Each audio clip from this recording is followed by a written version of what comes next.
Hello students, good morning, good afternoon. आप सभी के लिए नमस्कार। जब भी आप वीडियो देखें, आज हम प्लांट जो फिजियोलॉजी जो हमारा चैप्टर चल रहा था, प्लांट फिजियोलॉजी प्रथम, उसमें कल हमने यूट्यूब पर जो आपको वीडियो डाली गई थी, उसमें जो सूक्ष्म मात्रिक पोषक तत्व और अधिक मात्रिक पोषक तत्व, उनके बारे में कल हमने अध्ययन किया था। जो पौधे में जो आवश्यक तत्व पाए जाते हैं 30, उस 30 में से जो 17 सभी पौधों में जो तत्व पाए जाते हैं, जो पोषक पदार्थ होते हैं, उनका हमने अध्ययन किया था। आज हम खनिज लवणों या आयनों के अवशोषण की क्रिया विधि के बारे में अध्ययन करेंगे। तो देखिए, आयनों के अवशोषण की जो क्रिया विधि है, उसको 2 भागों में बांटा गया है। कितने भागों में बांटा गया है? 2 भागों में। 2 कौन कौन से हैं? एक है आपका निष्क्रिय अवशोषण। कौन सा अवशोषण है? निष्क्रिय अवशोषण। दूसरा आपका जो है, दूसरा है आपका सक्रिय अवशोषण। कौन सा अवशोषण है? सक्रिय अवशोषण। खनिज लवणों या आयनों की जो अवशोषण होता है, वो 2 प्रकार से होता है। एक निष्क्रिय अवशोषण, दूसरा सक्रिय अवशोषण। हम यहाँ पर इन अवशोषणों को समझने के लिए हम यहाँ पर एक पौधा लेते हैं, और आप सभी को पता है कि पौधे की जो जड़ें होती है, वो खनिज लवणों का क्या करती है? अवशोषण करती है। ये जड़ें हो गई, और जड़ें जो होती है वो भूमि में गहराई तक धसी रहती है, और ये जल और खनिज लवणों का क्या करती है? अवशोषण करती है। ये आपकी पृथ्वी की सतह हो गई, और पादप की जो जड़ें होती है वो भूमि में गहराई तक धसी हुई रहती है। इसके अंदर जो है वो जल प्लस कौन से पोषक तत्व? खनिज लवण, जो पोषक तत्व है या जो आयन है, वो इसके अंदर उपस्थित रहते हैं, और जड़ों के द्वारा इन आयनों का अवशोषण किया जाता है। अब जड़ें जो आयनों का अवशोषण करती है, वो अवशोषण ही कितने प्रकार का होता है? 2 प्रकार का होता है। एक निष्क्रिय अवशोषण, और दूसरा कौन सा होता है? सक्रिय अवशोषण होता है। देखो, सबसे पहले समझते हैं हम निष्क्रिय अवशोषण। इस प्रकार का जब अवशोषण होता है, निष्क्रिय अवशोषण, तो इस प्रकार के अवशोषण के लिए जो एटीपी ऊर्जा होती है, उस ऊर्जा की कोई आवश्यकता नहीं होती। जब भी आयनों का जड़ों के द्वारा अवशोषण होगा, तो आयनों के अवशोषण जब भी जड़ों के द्वारा होता है, तो जो एटीपी के रूप में जो ऊर्जा की आवश्यकता होती है, वो आवश्यकता नहीं होती। मतलब एटीपी जो ऊर्जा है, उसकी आवश्यकता नहीं होती, आवश्यकता नहीं होती। और बिना ऊर्जा के ही जो आयन होते हैं, वो जड़ों के द्वारा अवशोषित कर लिए जाते हैं। इस प्रकार का जो अवशोषण होता है, वो कौन सा अवशोषण कहलाता है? निष्क्रिय अवशोषण। कौन सा अवशोषण कहलाता है? निष्क्रिय अवशोषण। जबकि जो सक्रिय अवशोषण होता है, इस सक्रिय अवशोषण में एटीपी ऊर्जा की आवश्यकता होती है। एटीपी ऊर्जा की आवश्यकता होती है, अर्थात बिना एटीपी ऊर्जा ग्रहण किए बिना जो सक्रिय अवशोषण की क्रिया विधि है, वो संभव नहीं है। अर्थात सक्रिय अवशोषण में एटीपी ऊर्जा की आवश्यकता होती है। जड़ें जब भी खनिज लवणों का अवशोषण करती है, तो इसमें एटीपी ऊर्जा की आवश्यकता होती है, जबकि निष्क्रिय जो अवशोषण होता है उसमें एटीपी ऊर्जा की आवश्यकता नहीं होती। तो यहाँ पर जो दोनों में जो अंतर है निष्क्रिय अवशोषण और सक्रिय अवशोषण में, वो यही अंतर है कि निष्क्रिय अवशोषण में एटीपी ऊर्जा की आवश्यकता होती है, जड़ें बिना एटीपी ऊर्जा ग्रहण किए खनिज लवणों का अवशोषण करती है, जबकि सक्रिय अवशोषण में एटीपी ऊर्जा की आवश्यकता होती है और जड़ें एटीपी ग्रहण करने पर ही जो है आयनों का अवशोषण करती है। तो यहाँ पर अवशोषण की दो विधियाँ हो गई, एक निष्क्रिय और दूसरी कौन सी है, सक्रिय। अब आप सबसे पहले पढ़ेंगे कौन सा अवशोषण, निष्क्रिय अवशोषण। निष्क्रिय जो अवशोषण होता है ये, इसके तीन सिद्धांत या तीन परिकल्पनाएं हैं निष्क्रिय अवशोषण की।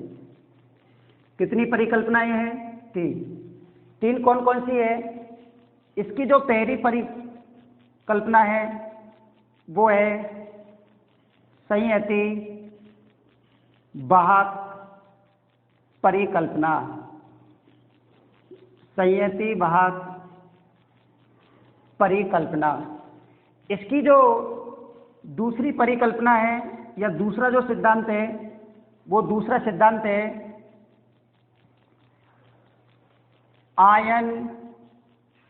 आयन विनिमय सिद्धांत। आयन विनिमय सिद्धांत।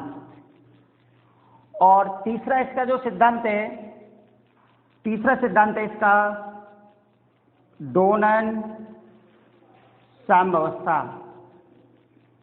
डोनन साम्यावस्था सिद्धांत।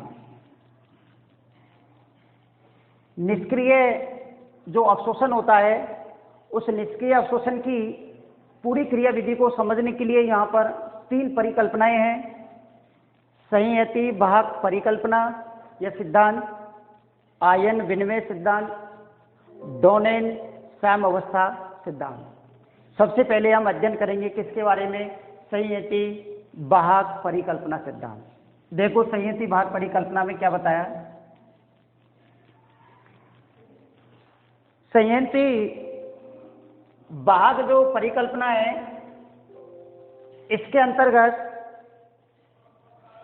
ये बताया गया है कि जब पेड़ पौधों में वाष्पोत्सर्जन की क्रिया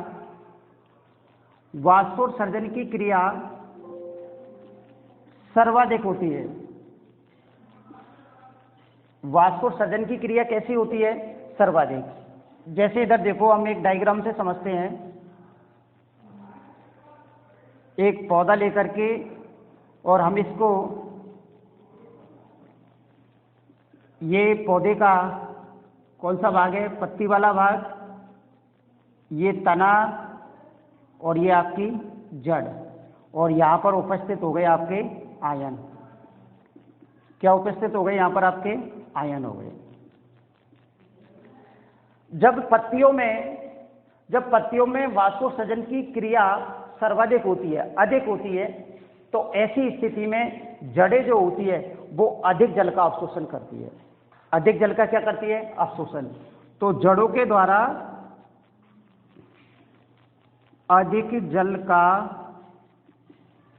क्या किया जाता है, अवशोषण। एक बार फिर से समझो, हम संहति वाहक परिकल्पना पढ़ रहे हैं। जब पत्तियों में वाष्पोत्सर्जन की क्रिया सर्वाधिक होती है, तो जो सबसे अधिक वाष्पोत्सर्जन की क्रिया होगी, तो ऐसी स्थिति में जड़ों के द्वारा अधिक जल का अवशोषण किया जाता है। तो जड़ें जब अधिक जल का अवशोषण करती है तो जल प्रवाह के साथ जो कुछ आयन जो होते हैं वो जड़ों के द्वारा अवशोषित कर लिए जाते हैं। यही परिकल्पना कहलाती है संहति वाहक परिकल्पना। कौन सी परिकल्पना कहलाती है, संहति वाहक परिकल्पना। अब आपकी दूसरी जो परिकल्पना है, दूसरा जो सिद्धांत है निष्क्रिय अवशोषण में, वो समझिए आप। दूसरा है आपका आयन विनिमय सिद्धांत। दूसरा जो है आपका बी जो सिद्धांत है वो है आपका आयन विनिमय सिद्धांत। इस सिद्धांत में क्या बताया गया है? इस सिद्धांत में बताया गया है कि पौधे की जो जड़ होती है, पौधे की जड़ की जो बाह्य सतह होती है, पौधे की जड़ की जो बाह्य सतह होती है प्लस भूमि के अंदर जो बाह्य विलयन होता है, भूमि के अंदर बाह्य विलयन होता है, जैसे ये आपकी जड़ें और ये आपका बाह्य विलयन, ये तो आपका बाह्य विलयन और ये आपकी जड़ की क्या हो गई आपकी सतह। तो ये जो जड़ की सतह और जो बाह्य विलयन है, जड़ की सतह और बाह्य विलयन, इनके मध्य आपस में आयनों का आदान प्रदान होता है। इनके मध्य आपस में आयनों का आदान प्रदान होता है और इसी को ही कहते हैं क्या? आयन विनिमय। और इस आयन विनिमय के द्वारा जड़ें जो होती है वो जल का क्या करती है? अवशोषण करती है। एक बार फिर से रिपीट कर रहा हूं मैं, जड़ों की सतह और बाह्य विलयन, जड़ों की सतह और बाह्य विलयन के मध्य आयनों का आपस में आदान प्रदान होता है, इसे आयन विनिमय कहते हैं। और इस आयन विनिमय के द्वारा जड़ें आयनों का अवशोषण करती है। अब आप यहाँ पर देख रहे हैं इसमें भी किसी भी एटीपी की आवश्यकता नहीं होती। तो ये आपका सिद्धांत हो गया दूसरा आयन विनिमय सिद्धांत।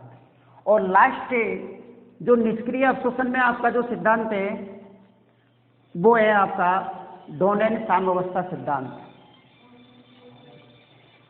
डोनेन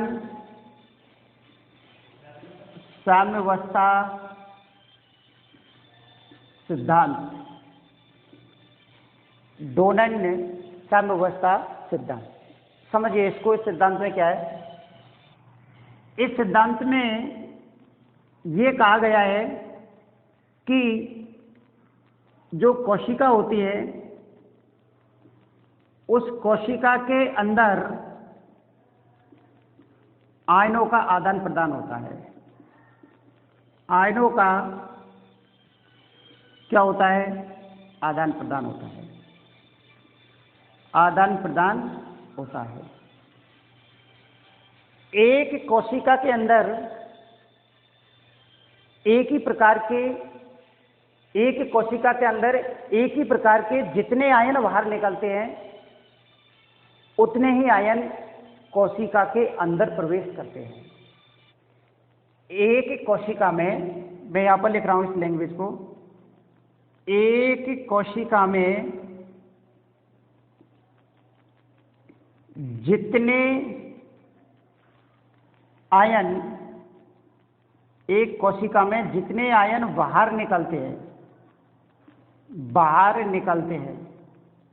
एक ही प्रकार के, चाहे वो धनायन हो चाहे वो ऋणायन हो, तो एक कोशिका में जितने प्रकार के आयन बाहर निकलते हैं उतने ही प्रकार के आयन कोशिका के अंदर प्रवेश कर जाते हैं और आयनों की कोशिका के अंदर स्थिति संतुलित बनी रहती है। इसी अवस्था को डोनेन साम्यावस्था कहते हैं। एक बार फिर से, एक कोशिका में जितने आयन बाहर निकलते हैं ठीक उतने आयन कोशिका के अंदर प्रवेश कर जाते हैं और कोशिका के अंदर आयनों की स्थिति संतुलित बनी रहती है और इसी अवस्था को डोनेन साम्यावस्था कहते हैं। और इस अवस्था के द्वारा आयनों का अवशोषण होता है।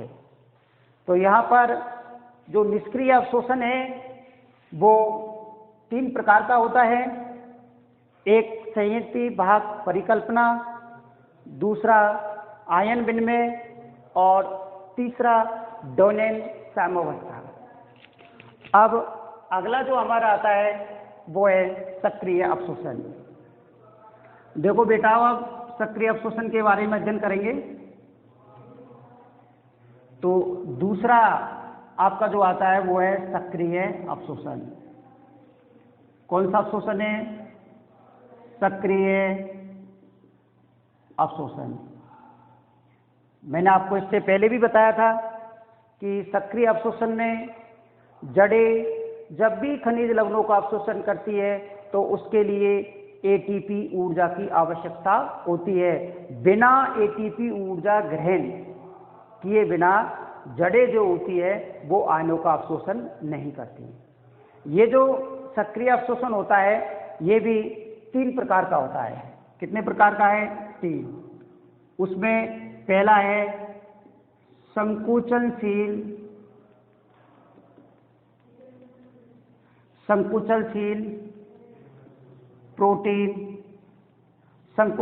प्रोटीन वाहक संकल्पना। संकुचनशील प्रोटीन वाहक संकल्पना। दूसरा है साइटोक्रोम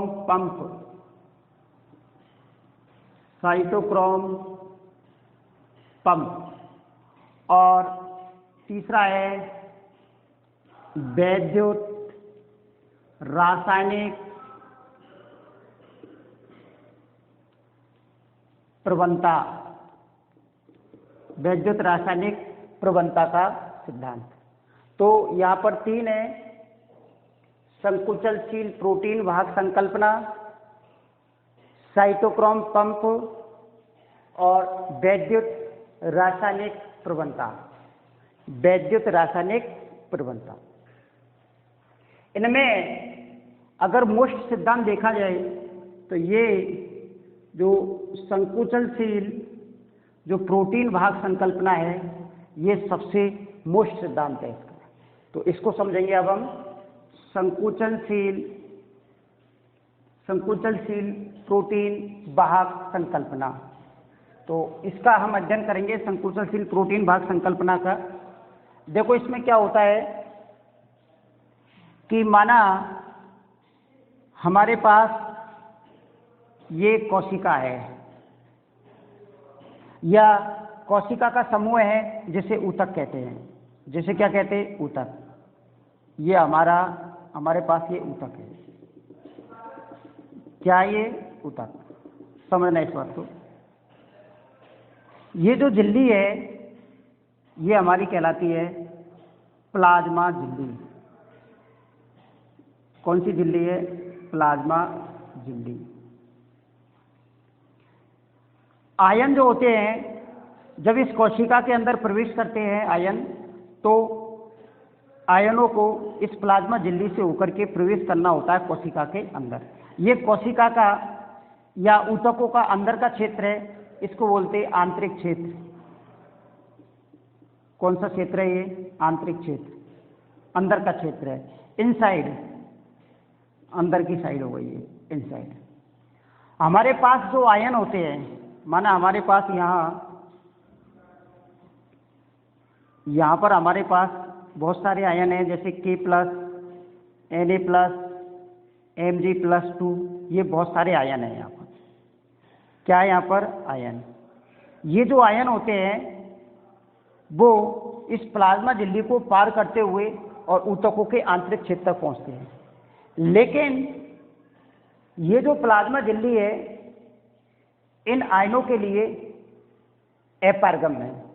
तो जब ये प्लाज्मा झिल्ली इन आयनों के लिए अपारगम होगी तो ये आयन जो होंगे वो बिना किसी ऊर्जा के इस कोशिका के अंदर प्रवेश नहीं कर सकते।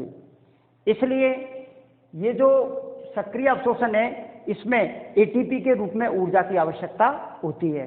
और ऊर्जा की जब आवश्यकता होती है तो ऊर्जा ग्रहण करने के बाद ही ये जो आयन होते हैं ये प्लाज्मा झिल्ली को भेदते हुए और ऊतकों के किस में प्रवेश कर जाते हैं? आंतरिक क्षेत्र में प्रवेश कर जाते हैं। माना ये आपकी हो गई वो इनसाइड, ये आपकी हो गई आउटसाइड। आयनों को आउटसाइड से किसके अंदर प्रवेश करना है? इनसाइड के अंदर प्रवेश करना है। लेकिन बीच में एक दीवार खड़ी है, कौन सी? प्लाज्मा झिल्ली। और ये जो प्लाज्मा झिल्ली होती है वो आयनों के लिए कैसी है, अपारगम्य है। तो मुक्त रूप से, स्वतंत्र रूप से जो खुद स्वयं आयन जो होता है वो आउटसाइड से इनसाइड नहीं जा सकता। क्यों नहीं जा सकता आउटसाइड से इनसाइड? क्योंकि बीच में प्लाज्मा झिल्ली है जो एक दीवार की तरह काम कर रही है, क्योंकि वो कैसी है, अपारगम्य है। तो अब सीधी सी बात है कि इन आयनों के लिए एटीपी के रूप में किसकी आवश्यकता होती है, ऊर्जा की। तो ऐसी स्थिति में क्या होता है कि निष्क्रिय वाहक होता है। कौन सा वाहक है, निष्क्रिय वाहक। ये जो वाहक होते हैं वो सारे भाग जो होते हैं वो संकुचनशील क्या है, प्रोटीन है। ये निष्क्रिय वाहक सबसे पहले क्या करेगा कि जो एटीपी होगी उससे क्रिया करेगा ये। अब जैसे ही निष्क्रिय वाहक एटीपी से क्रिया करता है तो तुरंत इसको ऊर्जा मिल जाती है और ये निष्क्रिय वाहक कैसा हो जाता है, सक्रिय वाहक हो जाता है, प्लस एडीपी बनती है। सबसे पहले क्या होता है कि ये एक प्रकार की जो प्रोटीन है वो एटीपी को क्या करेगी, ग्रहण। ये निष्क्रिय वाहक एटीपी को ग्रहण करता है और एटीपी ग्रहण करके ये जो निष्क्रिय वाहक है वो कैसा हो जाता है, सक्रिय हो जाता है। हो गया सक्रिय वाहक। अब क्या करेगा, सक्रिय हो गया ये आपका सक्रिय वाहक। अब ये वाहक जब सक्रिय हो जाता है तो तुरंत ही क्रिया करता है किससे, आयनों से। मतलब जिस आयन को इसके अंदर पहुंचाना उसी आयन से क्रिया करेगा। तो अब इसकी जो क्रिया होती है वो किससे होती है, आयन से। जैसे माना K+ आयन से हो गई या Na+ आयन से हो गई या Mg+2 से हो गई। तो ये सक्रिय वाहक आयन से क्रिया करता है और क्रिया करने के बाद बनाता है सक्रिय वाहक आयन सम्मिश्रण। सक्रिय वाहक आयन सम्मिश्रण एक मिश्रण बना लेता है। पहले तो ये निष्क्रिय था, फिर ये एटीपी ग्रहण करके कैसा हो जाता है, सक्रिय। फिर सक्रिय होने के बाद फिर ये यहाँ पर आयनों के पास आता है और किसी एक आयन से किसी से भी उससे क्रिया करने के बाद और ये मिश्रण बना लेता है। अब इस मिश्रण के अंदर दोनों चीजें हैं, सक्रिय वाहक भी है और आयन भी है। तो सक्रिय वाहक आयन मिश्रण हो गया। अब ये पूरा का पूरा जो मिश्रण है, ये पूरा का पूरा जो मिश्रण है वो आउटसाइड से और प्लाज्मा झिल्ली को भेजते हुए, अब प्लाज्मा झिल्ली को भेजते हुए और किसके अंदर प्रवेश कर जाता है, इनसाइड के अंदर प्रवेश कर जाता है। अब ये मिश्रण क्यों प्रवेश करता है, क्योंकि इस मिश्रण के साथ में जो है संकुचनशील क्या है, प्रोटीन है। तो ये जो सक्रिय वाहक आयन सम्मिश्रण है ये इनसाइड से, आउटसाइड से और किसके अंदर प्रवेश कर जाता है, इनसाइड के अंदर प्रवेश कर जाता है और वहां जाकर के प्रवेश करने के बाद ये दो भागों में विभक्त हो जाता है, सक्रिय वाहक प्लस आयन। सक्रिय वाहक और प्लस आयन, और ये आयनों को क्या कर देता है, मुक्त कर देता है। और ये जो मुक्त आयन होते हैं वो इस कोशिका के अंदर यहाँ पर प्रवेश कर जाते हैं। तो इस प्रकार से बिना स्वयं, देखो स्वयं जो आयन है वो इसको पार नहीं कर सकते, क्योंकि ये आयनों के लिए कैसी झिल्ली है, अपारगम्य है। लेकिन हुआ क्या है कि आयनों के साथ में मिल गया कौन, निष्क्रिय वाहक। क्योंकि निष्क्रिय वाहक ने पहले एटीपी ऊर्जा ग्रहण करी, एटीपी ऊर्जा ग्रहण करके सक्रिय वाहक बना, सक्रिय वाहक ने आयनों को अपने साथ में लिया और अपने साथ में लेकर के गया है। जैसे कोई चीज जब हम लेकर के जाते हैं तो अपन के साथ में अगर किसी चीज को लेकर के जा रहे हैं तो वो अपन के साथ में प्रवेश कर जाती है। तो ठीक उसी प्रकार से ये जो आयन है वो भाग के साथ में ही इसके अंदर प्रवेश करते। अगर यहाँ पर भाग नहीं होता तो ये जो आयन है वो इस झिल्ली को पार करके इनसाइड नहीं जाते। इसलिए इस प्रकार का जो अवशोषण होता है उसमें एटीपी के रूप में ऊर्जा की आवश्यकता होती है। तो ये सक्रिय अवशोषण का सबसे मोस्ट जो संकल्पना है, संकुचनशील प्रोटीन भाग संकल्पना, वो आपकी कंप्लीट हो गई है। अब आप जो बाकी की जो दो आपकी संकल्पना है वो अपन कल नेक्स्ट वीडियो में पढ़ेंगे। Thank you.